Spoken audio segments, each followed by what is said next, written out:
Lecture 11.2 is all about heart physiology. In this one, I want to talk about how the heart beats and then some related topics, things like heart rate and blood pressure. This picture shows us the conduction system of the heart. Most muscles will contract when they receive signals from a neuron. The heart, though, has this intrinsic or nodal system, which allows it to contract spontaneously and independent of the nervous system. Heart muscle does not need to be stimulated by a nerve cell. Important structures of this intrinsic or nodal system are the sinoatrial node, the arterioventricular node, and then some other bundles and fibers that help to transmit the depolarization. We can see a signal starts up here in the sinoatrial node, and for that reason the sinoatrial node is known as the pacemaker. It starts each heartbeat and therefore it determines the rate of heartbeat. From the sinoatrial node, the depolarization spreads to both atria, and the atria then depolarize. The signal is also spread to the AV node, the arterioventricular node, which then transmits the depolarization down into the ventricles so that each ventricle contracts as well. Electrocardiography is the study of the electric current that moves through the heart while it's beating. The picture over here shows a sort of graphical reading of a heartbeat known as an electrocardiogram. In a typical ECG wave, we see this characteristic pattern, the one that we see over here. We'll look more closely at each of these structures. Just take a look at these definitions and then we can see them better on the next page. The P wave is going to be the wave that results when the atria are depolarized. Then there's a QRS complex, and that is the depolarization of the ventricles. And lastly, a T wave when the ventricles repolarize.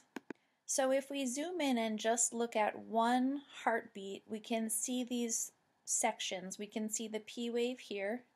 It's the small electrical activity that happens at the beginning of each heartbeat. The QRS complex refers to this whole spike, the Q, the R, and the S. And then we have the T wave.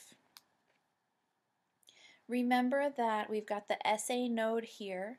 So the SA node is starting the heartbeat. It's sending a signal to the atria to tell them to contract. And that's what we're measuring here with the P wave.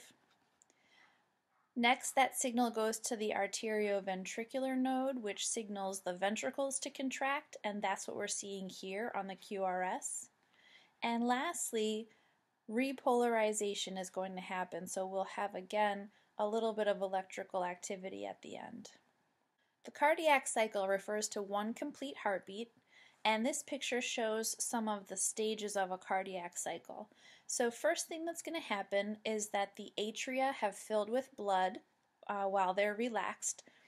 In this first picture here, the whole heart is relaxed and blood is able to flow into both atria. The second phase here is that the atria will contract, pushing blood into the ventricles. Here we have the atria relaxing and the AV valves, remember those mitral or tricuspid valves, closing so that the blood is trapped in the ventricles. Lastly, the ventricles contract and blood is forced out through the pulmonary artery from this right side of the heart and through the aorta from the left side of the heart. When we talk about the cardiac cycle, we use the terms systole and diastole. Systole refers to contraction of a muscle, and diastole is relaxation. And when we mention these terms, we're usually just talking about ventricular systole and diastole. So here we have ventricular diastole. The ventricles are relaxed. The atria are relaxed here. In phase 2 here, the atria are contracting, but the ventricles are relaxed through this whole phase. And then ventricular systole occurs when the ventricles themselves contract. If you listen to your heart with a stethoscope, you'll hear that a heart is made up of two beating noises, and the first one is longer and the second is more sharp and short. And anatomy textbooks describe this sound as being a lub-dup. The first sound of a heartbeat sounds like the word lub, the second half sounds like dup. What actually causes these sounds?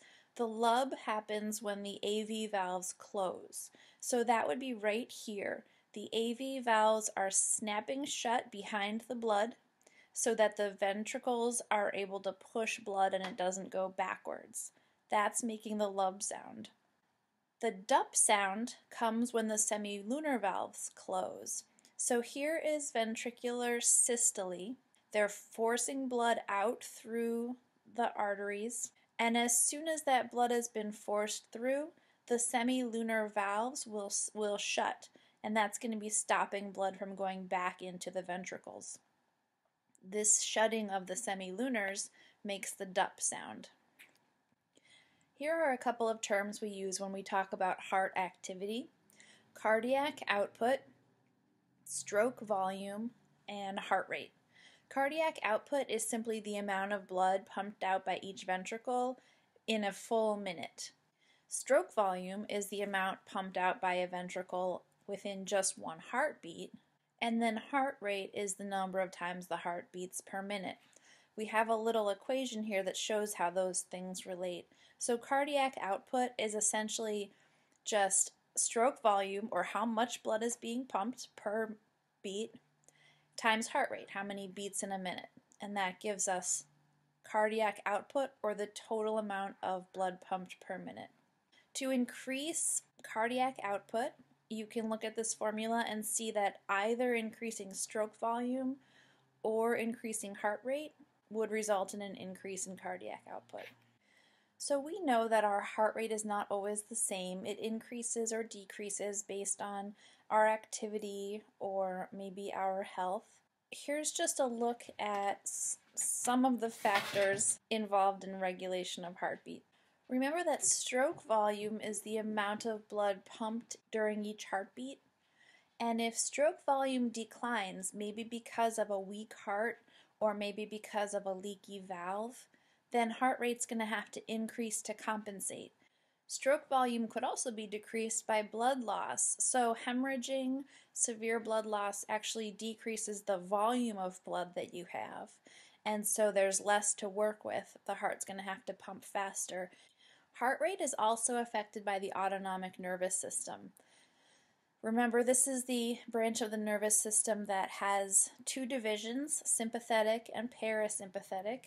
Sympathetic is the fight or flight, and it's going to result in speeding up the heart rate. So anything related to stress, fear, embarrassment, any of those sympathetic conditions are going to speed up the heart rate. The parasympathetic division slows down heart rate, so when those stressors go away and when you are able to rest, your heart rate slows down. We're able to feel the pulse in our arteries because arteries expand and recoil with each heartbeat. Every time blood is forced out through the heart into the arteries get a little wider. Your pulse is just the pressure wave that travels through the arteries as blood is being pumped out by the heart. And there's a bunch of different places that you can feel your pulse in arteries that are superficial or arteries that are fairly near the skin. This picture shows a bunch of them. Most common are carotid, and then radial, ulnar, and brachial are also common if you're in the doctor's office and they're measuring a heart rate. Somewhere around 70 beats per minute at rest is the average arterial pulse for most people, although this is highly variable. And it also depends on whether you're sitting or standing, as well as a whole bunch of other factors. Blood pressure is the pressure that blood is under while it's inside the arteries. So this picture here sort of shows a visual of that. Blood, as it's being moved through the arteries, is pushing outwards on the artery walls, and that force, that outward force, is blood pressure. Blood pressure is highest in arteries that are near the heart. So when blood is first pushed out of the heart, it has its highest amount of pressure. And then it flows from high to low pressure. So blood will be continually pulled through your circulatory system because it's moving from high pressure in the arteries to low pressure in the veins. The lowest pressure is going to be found in the vena cava, which are bringing blood back into the heart. So the blood eventually finds its way back to the heart as it moves from high pressure to low pressure. When we measure blood pressure, we tend to do it in a fairly large artery, so we tend to be measuring a place that's relatively high in blood pressure. When we refer to someone having high blood pressure, what we mean is that the pressure of the blood in their arteries is higher than normal and is sort of pushing outwards on the arteries more than normal. This can happen for several different reasons, and I've listed a couple of those here. High blood volume. If you have lots of fluid in your blood, it's going to put excess pressure on your arteries. The opposite of this would be when you're dehydrated, and that's going to make your blood pressure lower. Over here in this picture, we see a condition known as atherosclerosis, and this is narrowing of arteries due to sort of buildup by plaques. This is associated with high cholesterol. And when you make your blood vessels more narrow, that's going to result in higher blood pressure as the blood tries to squeeze through a smaller area. Vasoconstriction means that your blood vessels are being constricted by your smooth muscle. And this happens for a lot of reasons. If you go outside and your hands are cold, you're going to have vasoconstriction occurring in your hands, and that's sort of a response by your body to try to help keep your inner organs warm. Blood is pulled away from your outer extremities. And then lastly, I have the sympathetic nervous system as a cause of high blood pressure. When you are in your fight or flight response, your blood pressure will be temporarily increased so that you can have more blood flowing to the different organs in your body that need it. We measure blood pressure using a blood pressure cuff. Because the heart will contract and then relax, there are actually two different blood pressures that we can measure. We can measure systolic pressure, which is the pressure in the arteries when the ventricles are contracted. So that'll be the maximum amount of pressure, the most pressure that's ever in the arteries, because that's when the blood is actually being pushed through. We can also measure diastolic pressure. This is a lower number. This is the pressure in the arteries when the heart is relaxed, so blood is not being pushed. So this will be the least pressure that you're going to find in your arteries at any time. Now this can obviously vary from day to day, hour to hour, but at the time of the reading, systolic is your highest blood pressure and diastolic is your lowest blood pressure. When your doctor tells you your blood pressure, it's going to be written this way. It will be systolic over diastolic. So the higher number comes first, and the higher number represents your systolic pressure. A common example would be 120 over 80. That's sort of considered to be right in the middle of the normal range for blood pressure. What we're actually measuring is shown in this picture. So if you take a blood pressure cuff and you pump it up with air so that you're actually squeezing the arm and cutting off blood flow, you then put a stethoscope on the brachial artery so that you can hear the blood flow once it starts back up again. The blood pressure cuff has this little knob that allows you to decrease pressure slowly. So once you've pumped pressure up to a high enough level that no blood is getting through, you let it slowly release. And in slowly releasing, eventually you get to the point where blood is able to flow through the artery, where the pressure of the blood is greater than the pressure of the cuff. And then you'll hear blood flowing through the artery. So that's what we're listening for when we take a blood pressure. We're looking for the amount of pressure that our artery is able to overcome.